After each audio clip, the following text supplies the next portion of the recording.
Good morning, good afternoon, good evening, ladies and gentlemen. This is Pit Talk, pulling pits and opinions with your host, Gunny G. Back after a week break with a special guest. But before we get started, follow, like, subscribe everywhere you get your podcast and on social media. Follow, like, subscribe everywhere you get your social media. DM me, let me know what's going on, how I'm doing. Good criticism, bad criticism, everything's good criticism to me. I like it. Iron sharpens iron. We got a good guest, ladies and gentlemen, by the name of Knuckle Draggers. Wait, Devin, my bad, Devin Daniels. We'll talk about that here in a second too, huh? Little backstory. But thank you for taking the time out of your busy schedule.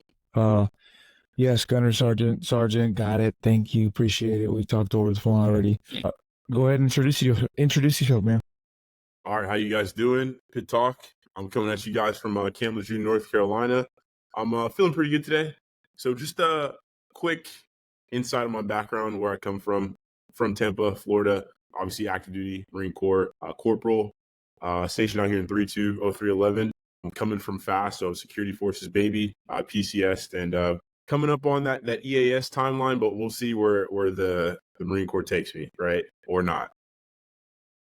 That's Security Forces, huh? You sure you were in Kings Bay?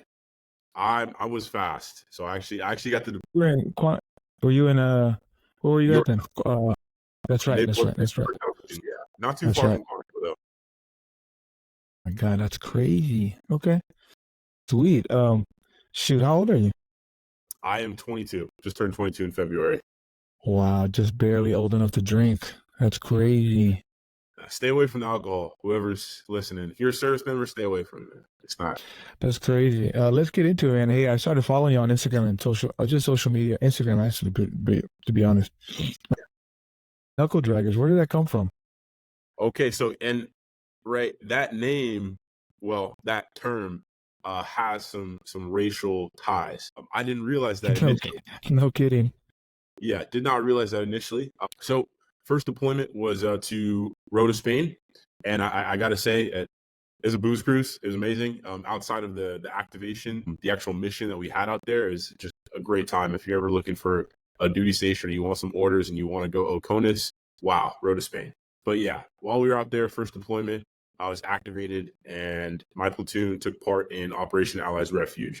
So for us, on a grander scale, that was going on around the world. For us, my platoon, we participated in what's the name? Italy, and Naval Air Station Sigonella, Italy. So we were the ground zero for the refugees following the bombing of Kabul, Afghanistan. The 13 service members that passed away. We were the recipient of the backlash of that initial contact made in Kabul. You know, pretty strenuous hours, 13, 14-hour shifts. We were the security element. So, you know, nothing crazy, but we just ensured that, you know, everyone had safe, visitation, board, search and seizure, coming off the birds, and, medical inboarding, citizenship, stuff like that. But in my off time, right, I just say that all as a preface. In my off time, you know, me and the boys, we'd go play basketball. And I was looking at one of these dudes in my platoon, and I'm like, man, his name is Lukash. I was like, Lukash, you are built funny, man. Like, you have these super long arms, this compressed torso. Like, you are a knuckle dragger, right? And I thought the term was just, you know, something you used to, you know, poke fun at somebody who's built a little funny. You know, when in reality, it actually has some racial ties to African Americans. But I thought, you know, I look back, and, you know, when the idea of creating content came to mind, I said, okay, well, what's going to be my brand identity? What's going to be something that, you know, embodies what I think a Marine is? And to me, Knuckle Dragger stuck out. You know, somebody who's, you know, maybe not the smartest, but they're strong and they get what they need to get done. That's funny, though. That's crazy. When I first followed you, I was like, what? Knuckle Draggers? Wait, no way. I like it. Whether you meant it or not on purpose, I like it. Yeah. You know, the best remedy in life is laughing, right? Comedy. Oh, Be a comedian. And I thought that's what it was. But, you know, to each their own. I like it, though. Hey, you don't change it for nobody. Don't change your ways. Let's get right into it, man. Hey, so, all right, so the sound turned to funky real quick. All right, that's perfect. What are some, you know, I got you on here because you're 22, I'm 36. Okay. You're Okay. not married. I'm married. I have four kids. You have none. As you can tell by Trying the to get like, backdrop, you're in the uh, barracks. So there's some differences already in culture and in life, right? God forbid I use knuckle draggers. Oh my goodness, you know how much you would, you know, it's like there's already cultural differences there, the obvious ones too.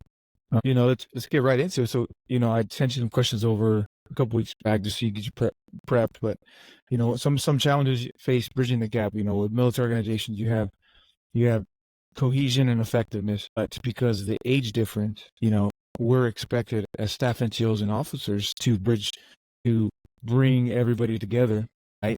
But in all reality, right, like how do you know what is it that you do that is way different to me? Everything. And how are you know what are some common challenges you face from your superiors, and then your peer group? Well, you know, there's obviously some differences. How does that affect unit cohesion? I think it comes down to selfishness versus selflessness. Within my peer group, there is a big focus on what can the Marine Corps do for me rather than what can I do for the Marine Corps. And I'm not sure if where that line got blurred or where that was a pivot of my generation's focus. But I feel like a lot of staff NCOs coming up, there was less of an individualistic mindset. Is there anything wrong with that? Not necessarily. Like I would love to see Marines get ahead in this tumultuous world, whether they stay in or get out. I'll speak on my generation the best I know how, and that is that you know we're looking to do better for ourselves a lot more so than the organization. And you know that It can be to hurts. the detriment. That can be to the detriment of the unit, right? When we think about the individual succeeding, but you know it can also be a good thing because if everybody's hitting on all cylinders, then what does that do? It means the team is succeeding. So I think maybe we do some redefining of what it means to kind of come up and better yourself while also contributing to what the group's got going on. But yeah, that's my biggest takeaway from my generation. That's crazy. So you know, I'm always a big proponent of recruiting. You know, they do a lot of work, but here's my issue with. And again, it's a good take. You know, the tags, right? You know, what is in it? What's in it for you? School, fun and adventure, me, Yeah, right. and then you obviously you know they got some team little tags there. But I always say that if you're recruiting, listening, starts with you, man. It definitely starts with you. You buy the young individual and say, look, yeah, you're gonna get great school. Just join. Okay, cool. I'm in it for just a school. Whatever happens, happens. But then you lose the mentality of selfless service, right? I talked to my OIC in passing. We just had a brief conversation. He said, "What would you do, Corporal Daniels, to fix some of the recruiting issues and retention?" I said, "I honestly don't think it comes down to retention. Marine Corps does have a not turn them and burn them, but this is a very physically demanding job, at least coming from O3 perspective, and so you're going to expect some higher attrition rates now because there's some people who can't support that sustainability. You know, they gave it all they had and they did their 4, their 5, their 6, and they get out and that's fine. I think it truly comes down to the recruiting effort. And at that level, I believe that there is a push that needs to be made getting away from throwing benefits at people. I think first and foremost, people should want to be a Marine. You know, what comes after that is cool. But what happens when you dangle a carrot in front of somebody's head and you say, hey, this is, you know, you're going to get your GI, you're going to be able to naturalize your family if you're immigrant or coming from a alien background. What ends up happening is once they achieve those things, they might check out rather than if you got them on the premise of, I want to be a Marine, everything that else that comes with it, cool. But, you know, if you have that Marine first mindset, that's what they'll be honed in on the duration of their contract, whether they do the 4, 8, 12, 16, 20. Yeah, I don't know if you remember. I don't know if, General Smith. You know, thank God he's back on the seat driving the bus. The commandant, right? He did mention he had a statement. Your bonus is the Marine, is the title Marine. Yeah, and Do you got see a how lot much of people backlash he got upset. for that? That got a lot of people upset. And I can understand why that face value is going to piss people off. Now, I'd say a good chunk of the anger and the pushback was context. People didn't understand that he was talking about recruiting versus Right. retaining a Marine, right? Once they've earned the title. Because some of our bonuses for the higher MOSs are super competitive. And in my opinion, they're putting you on par in terms of purely financial compensation with some officers, some enlisted service members with the 60, 70, 80, $95,000 bonuses are making their OIC's, counterpart in terms of, compensation, which is insane. And not to say that other branches don't offer that, not too educated on them. But yeah, man, a lot of things come down to context. Absolutely. I did get upset. One of my buddies mentioned it. He goes, I don't agree with it. I was like, well, you're not really peel the onion back. I agree with it. Shoot. If you throw money at a young individual, 18-year-old, all they're going to care about is money. And then if they don't get more money, then you got a retention problem 4 years later.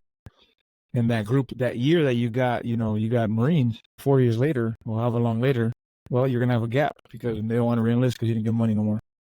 So anyways, they're here or there, but, different opinions. But, you got common challenges, obviously, for you. And then you got perspectives and leadership communication styles and work ethic between peers and your peer group, subordinates, right? Tell me what the difference is that you see, and then maybe how they can, and how does that contribute to tension? And again, back to the 3 years, how does it affect the morale of the team, blah, blah, blah? Because you're not pulling your weight there, Devin. Yeah.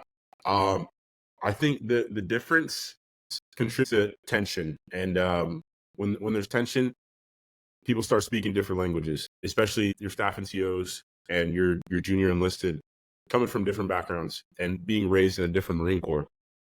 So what I mean when I say that is, for example, mass punishment. Some people look on that very fondly.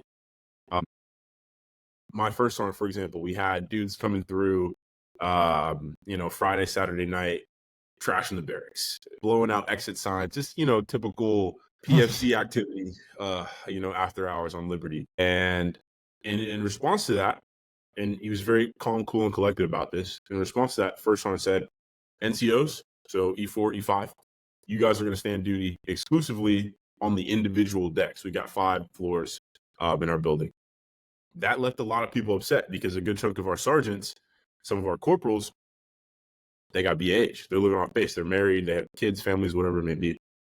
And, in the eyes of a first sergeant, who lived that truth where mass punishment gave incentive to the individual to keep everybody else in check, that makes sense. And so it worked for him. Why would it not work for us?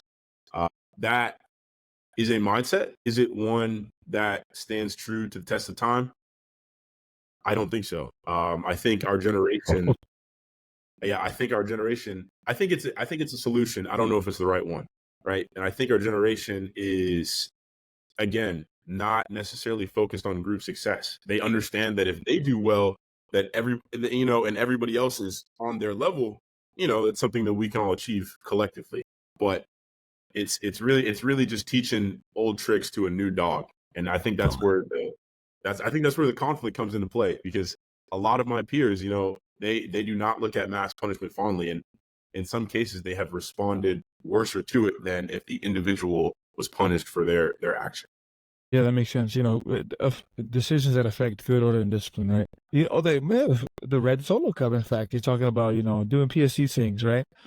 So those PSC things that you do, Devin, affect everybody, not just the individual, right? So when you say, hey, since numbnuts over there is affecting the organization, let me make something that's going to affect and bring the good order and discipline. Yeah. And that's obviously going to affect the masses, right? So sometimes those hard decisions are made at the highest level. And it's just, I've been in your shoes too, right? But then that goes into my next point.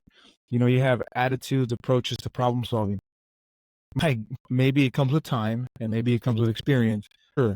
But right now, is there a difference in problem solving, attitudes, and values and differences in terms of problem solving? There's 100% a difference. I, however, think that leaders, and again, you talked about time and experience coming with that position. I don't think leaders have the luxury to budge on what works, right? Like the Marine Corps is is a very tried and true system. Like everything that we do has a purpose. Mm. Coming into it and even earning the title, right? Like just graduating boot camp, you get a taste of it, but I'm still learning what that means. I'm still learning what it means to trust in what the doctrine says. Like that's something that I feel like you gotta put on every day and kind of like make a genuine effort to comprehend, because a lot of things at face value are going to make you upset. Like, why do I have to be here 15 minutes early to this 15 minutes early to this 15 minutes? Well, because this guy's not going to show up on time. You know, this guy's car broke down. This guy's stuck at the gate. So there's a lot of, fail stops to ensure that deadlines are met. But off rip, me coming to the fleet, I'm like, why am I here 2 hours early? What is this? Is it like there's time and experience that comes with that? Okay, that makes sense. Like that's why I'm here so early, because there's all of these different contingencies. There's a lot at play. I think some of the conflict and the tension is going to remain between the staff NCOs and the junior Marines. I think that's a necessary evil that comes with it. The next question is where can we meet in the middle, right? Yeah. And I think simply that just means more compensation. Like if we're going to expect that service members at that junior level deal with so much, and I don't even think it's a difference in the staff NCOs, the officers, and the junior Marines, but this is like Marine Corps wide, right? Like we know some of the things we do are going to be dirty work, or they're going to be egregious hours, or just a tougher job than most would be accustomed to. I think if we're going to expect people to put up with that, it just comes down to more compensation after you've earned that title, right? We're not talking about recruits, but I think that comes down to more compensation, just paying people what they're worth. Like if we know that Marines are going to be dealing with a bunch of nonsense, let's treat them as such. Sure. Hey, look, I'm with you.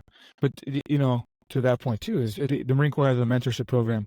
Does that, leverage and facilitate my culture versus your culture? Or does it just make it a formality that, look, I got to be here because the Marine Corps tells me to be here in terms of mentorship in the program? Can you elaborate on that in terms of mentality? Mentorship is relevant. It always will be. I think that's something that stands the test of time. But how we articulate that, I think it has to change. I think it's on the path to, regardless, and whether that be a Marine progressing within their MOS, or exploring the idea of an SDA. If we're talking about mentorship in a career sense, it could be exploring an SDA, or maybe we sit down with a Marine who has a plan to get out, and we have a conversation to see if that makes sense. A lot of people discourage the Marine Corps coming up on that EAS timeline for reasons that exist in the civilian sector. Like they'll say, I want to get out, or this isn't for me. It's like, okay, well, what are you going to do? Well, I'm going to go work this job with the same set of conditions, maybe even worse, for equal pay, maybe even less. Say, okay, well, why are you leaving something behind that you're familiar with? Right? Maybe it's chaotic, but it's a chaos that right? And that you're familiar with. Why are you leaving something behind for something new that's not guaranteed, right? That's the grass isn't greener effect. But yeah, I think mentorship is relevant, but its relevancy has a new definition. That's good. I'll tell you what, man, you're 22, I'm 36. You're definitely well-spoken. I appreciate, I appreciate that. You seem very mature for a 22-year-old.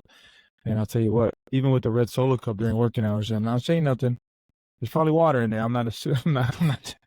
Don't worry. I won't put. I'll clip it out. I'll put a little like a hemoglobin anchor. Drinking the Kool-Aid kind of thing. Yeah, sipping the Kool-Aid. Of course. Just kidding. Let me ask you this. Why do you make the content you do in terms of your social media? You do a lot of good stuff, and then you do a lot of controversial stuff that maybe old heads don't agree with. Yeah. Why do you do that? Yeah, I want to preface before I say anything. I got love for all my recruiters. I know you guys are in my comments fighting the good fight. I'm on your side. I'm an advocate of the Marine Corps. I think I'm not sure what it is. He might be a staff sergeant or gunnery sergeant. He's a staff NCO. He's a recruiter. He reposted a video of Joey Nguyen, a similar content creator. His interview that he conducted with his first lieutenant, and first lieutenant was saying that our recruiters are simply the dotted line guys. But the true recruitment of Marines is through word of mouth, is through the referral, is through how I represent the service and how I speak on it. I agree with that wholeheartedly. I agree with it wholeheartedly. I would advocate that anybody join the Marine Corps. Just wanted to preface that because I know a lot of times, like you said, my content can kind of stir some controversy, or people with differing experiences and perspectives come in and they disagree with what I have to say. I make the content simply because it's something I wanted to see coming into the Marine Corps. I just didn't have that. It's insightful. It makes people think. It makes people talk, and it challenges me to shape my beliefs to what I know true. Shoot, man, as a PFC, as a Lance, I'm a corporal now, but as a PFC, as a Lance, coming into the Marine Corps, there were a lot of, not misconceptions, but just ignorance to benefits provided, to ways you can advocate for yourself, ways you can better yourself outside of exclusively what the Marine Corps has to offer, the PME, the MOS proficiency, which are all very important. And might I add, mission comes first. What you can do in your free time is your free time, right? But it's simply just a voice for a younger me. That's all it is. That's all. It's good. I appreciate it. I would comment, but I just like to, I'm in the popcorn when the comments come in. I'm like, this is good. Great. It's great. I like it. Yeah. I like it. I do. It's really cool. It's really cool to see so many different perspectives. I'd say, half of it is either recruiters reposting, or, I got people who come out the woodworks on some of the viral videos, and, they'll say, you're a PSYOP, you're a Fed.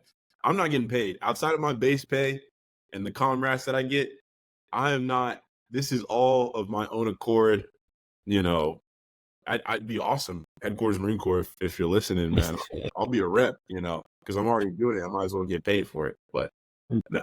Get that extra little bonus, like the Army does the full-time rappers. Might as well full-time content creators. Look, if they got the budget, I'm not hating. I don't think I'd ever put myself in that position, but it's a little corny to me. But I'm not hating. They're making their money, and they're serving their country. You can't be mad. That's true. Hey, do I agree with it? You could probably do a little bit better with the budget, but you know what? It is what it is. Hey, I'm sure they'll get more. It's the recruiting issue, the talent issue, whatever it is that they're doing, whatever it is that they're pulling back. I'm not there. I don't work there, so I don't care. But hey, they got the budget for it. I agree. They should have the budget for a content, and they do have combat camera. That is true, man. Yeah. I can't tell you how many times that has come across my mind. Lateral move, homie. It's an option. So yeah, I talked to Career Planner a while back, or at least when I checked into 3.2, which is June of last year. And for me, it did come down to conversation. I kind of just wanted my cake, and I wanted to eat it too. So I was like, yeah, I want the lateral move. I want the duty station, location incentive, and I want a bonus. And she was like, absolutely not. I'm a tier 1 Marine, right? But the Marine Corps is not going to accommodate in that sense. All three. Accommodate all three. Yeah, I think they give you 2 out of the 3, and that's if you're a heavy hitter. I think. Don't quote me on that. I think you'll get one of them if you ask them. Sure, for sure, the lateral move, but you won't get orders to your next city station until you graduate the MOS. It's cool. That's right. Okay. Yeah. And then maybe there's an incentive there because you're a careerist and they're boots, boot drop type of feel. Maybe. I don't know. Okay, because you might get 2 out of 3. I don't know about the bonus because I don't think they have a bonus. They do not. Yeah, exactly. In that case, they didn't. Not for any of the Comstrat jobs. But that's free gear.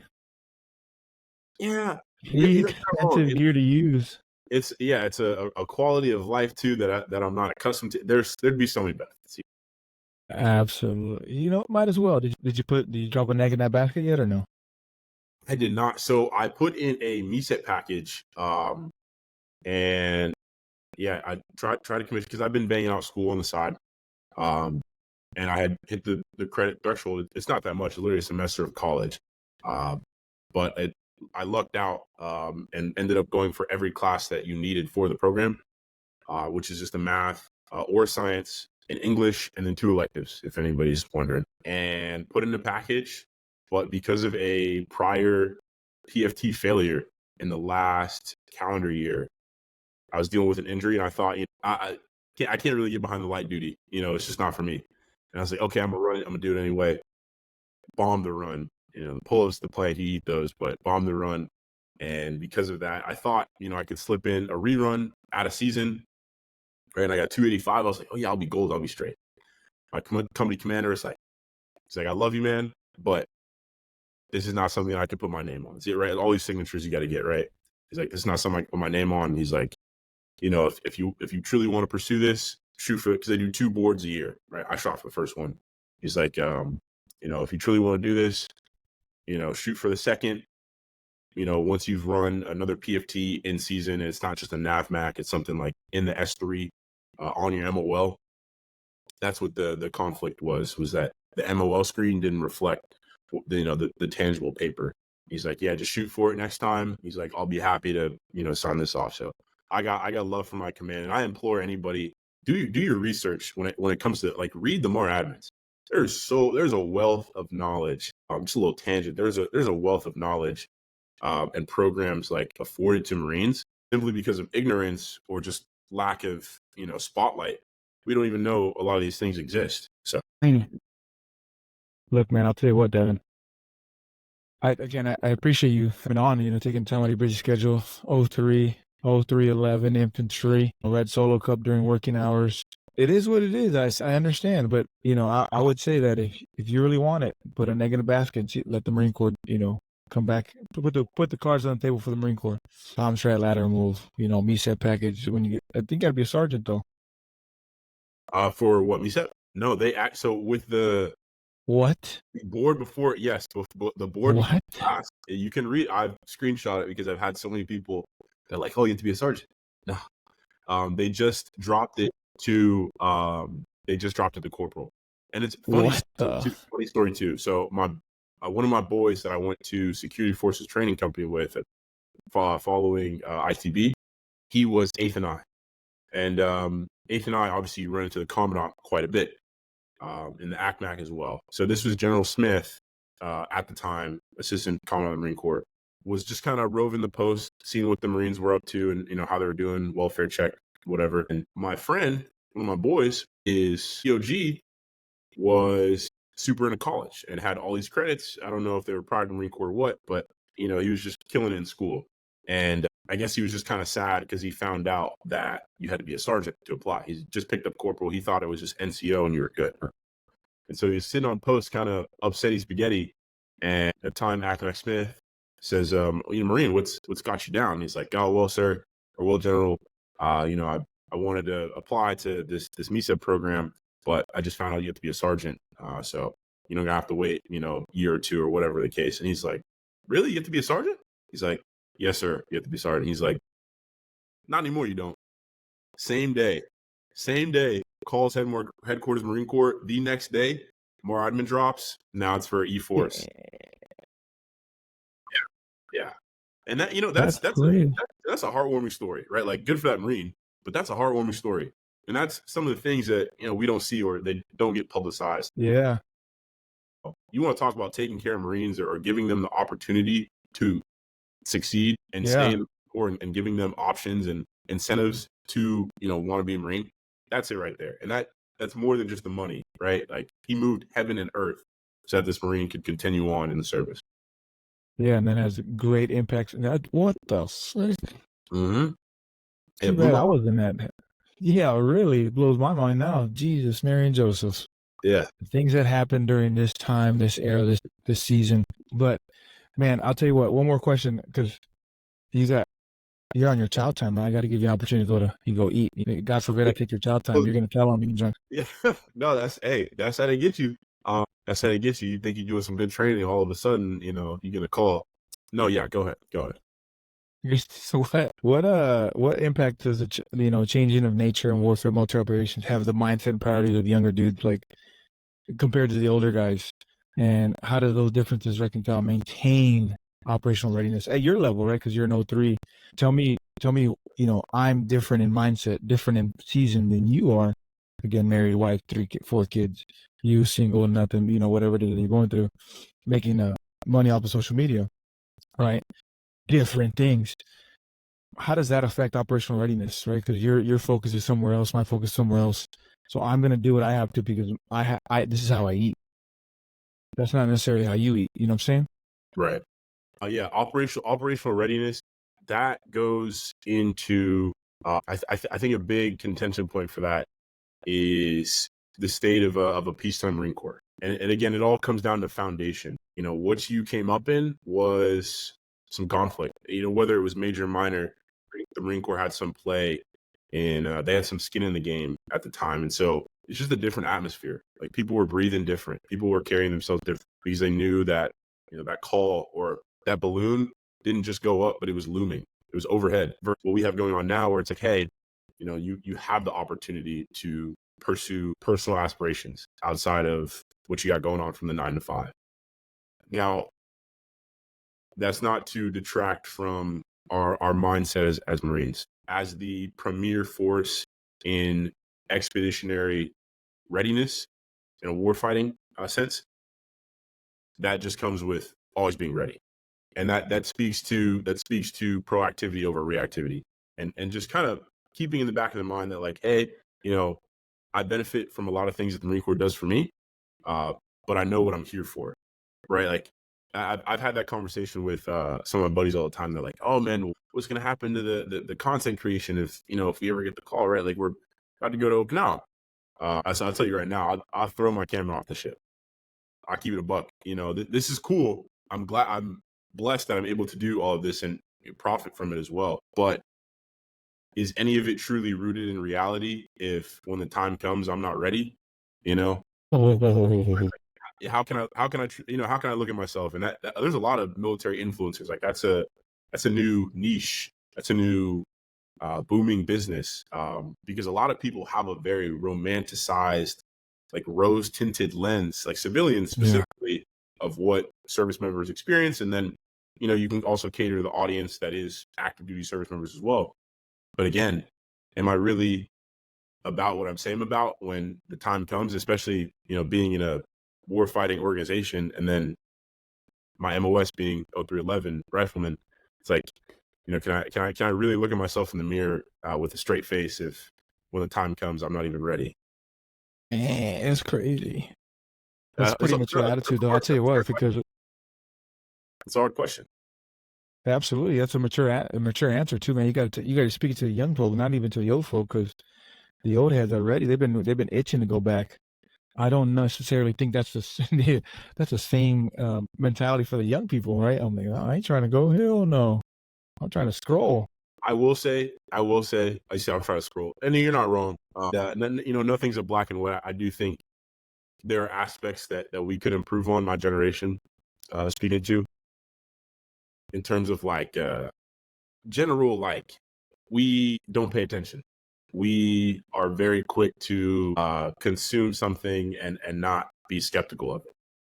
We are very impatient. I think that those are some things that your generation might excel at. And, I'm sure there's a vice versa. I'm sure there's some things that we've got down pat that or we're doing better than you guys. But again, just being rooted in reality. It's like, this is the military. Like, first and foremost, this is the military. You're here to combat adversaries, foreign or domestic. It doesn't get any simpler than that. So. Maybe you want to re-enlist and you're only 22, homie. I could learn something from you. Goodness gracious. Don't say that. Don't say that, because your parents raised you right. I want to meet your parents. My goodness. Man, my mom's hell yeah. My mom's kooky. I love her, but yeah. No, kooky or not, man, you got a good head on your shoulders and it's not loose. I can't see any, it's attached pretty well. So she's done an amazing job. You speak very well. You speak very intelligently, dude. Great social media content. Thanks for coming on. For those old folk over here trying to learn new tricks, right? Old dogs learning new tricks. And if I can ever help you in any way and within my power, within my means, you just hit me up and I'll call Sergeant Major for the unit. You know what I'm saying? Well, where are you stationed at? I'm in Bangor, Washington, Security Forces. Okay. Yeah. So up in here doing the Kings Bay, Bangor over here doing the opposite side. You would have, this would have been one of your spots, not choosing Fast Company. It was the goal. Well, okay, Kings Bay was the goal because I'm from Florida, and Yeah. every Marine, post boot camp just wants to be as close to home as possible. Yep. Surprise for any younger service members. That's actually the worst case scenario.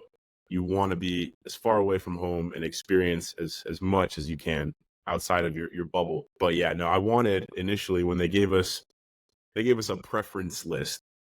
They weren't really. They weren't really letting people pick. It was more so like, hey, are you a conscientious objector? Are you going to say something about the nukes or anything like that? Yeah, I wanted Kings Bay bad, but I'm glad that they sent me to Virginia. It would have been cool to go to Bangor, but I'm glad they sent me to Virginia. I got a lot of really cool missions, training, and then just deployments under my belt that I wouldn't have otherwise. So super. Yeah, that's what's up. I want to go there. I always heard about it. I always wanted to be in support of. You know what I mean? I hear a lot about good things from past companies. So Yeah, it'd be nice. they're a rowdy bunch. They know how to get down, and some of the missions that you get out there are just unheard of. And you're deploying at such a small level, right? Like FMF, you think herd mentality, just crazy amounts of logistics just to make like one field op happen. Out there, it's like, hey, we got the platoon. Our platoon commander is a captain instead of a first or second lieutenant. You go to the armory, you pull Vicks, you make things happen. It's very fast paced, as the name implies, and I think it's a good time. Hell yeah, that's what's up, man. Dude, like I said, man, thanks for taking the time. I appreciate it. You're big on social media, and I appreciate you're thoroughly indoctrinated because when the road meets the road, I got to put it down. This is what I signed up for.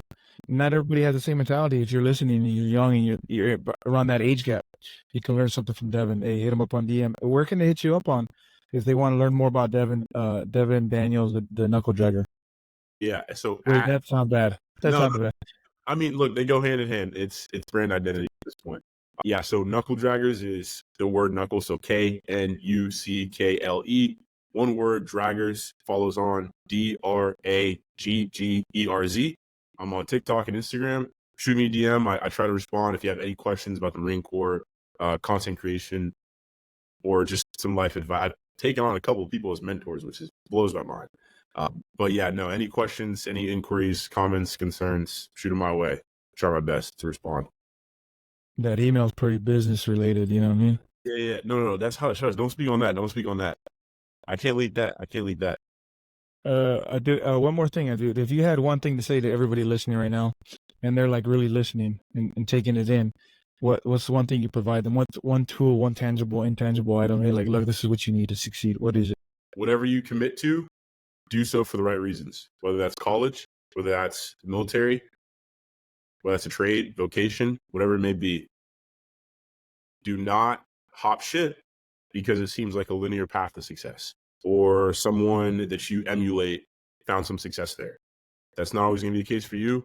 You might be better off in the Marine Corps than you would in college. You might be better off in, the oil rigs than, in the Army. Everything is subjective.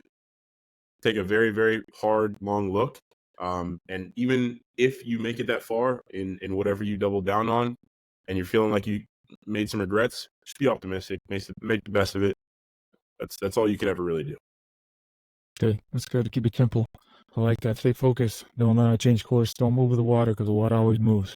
Yes, sir. You got to stay. You know what I'm saying? So that's good, man. Devin, appreciate it. Hey, you take to the last drip. You know what I'm saying? People are gonna ask. I'm telling you right now. Anyways, it's just water, ladies and gentlemen. It's just water. It's freaking. I promise. Hours. Well, unless you're on Libo. No, true. No swearing. Hey, man. Like I said, man, the offer's on the table. If you want to come back, talk about something that's on your mind, hit it. And like I said, if I can help you with anything, you just give me a call. You got my number. Excuse me, service members helping service members. That's what it's all about. Whatever tool I can learn something from a young head, right? Young blood. I'm old head trying to learn new tricks, trying to keep up with the times. So let me know how I can help you. All right, I'm a servant in my trade, and I think vice versa for you. The same mentality. So whatever I can do for you. Again, thanks for coming on. This is Pit Talk, pulling pits and opinions with your host Gunny G and Devin Daniels. We out. Thank you. Hey, you got my number though. Let me know. Will do, Gunny. All right, y'all. Sorry about that. Yeah. You're good, dog. All right. Stay safe. Thank you for having me. Yeah.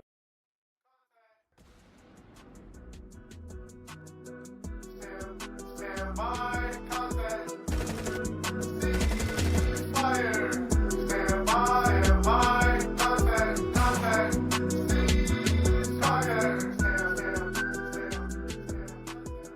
Talk is a podcast featuring active service members to discuss their thoughts and opinions on various issues surrounding military life, current events, and history. The statements heard here are the opinions of its members and guests. These do not necessarily reflect the views of the Department of Defense and are not endorsed or sponsored in any way. Listener, viewer discretion advised.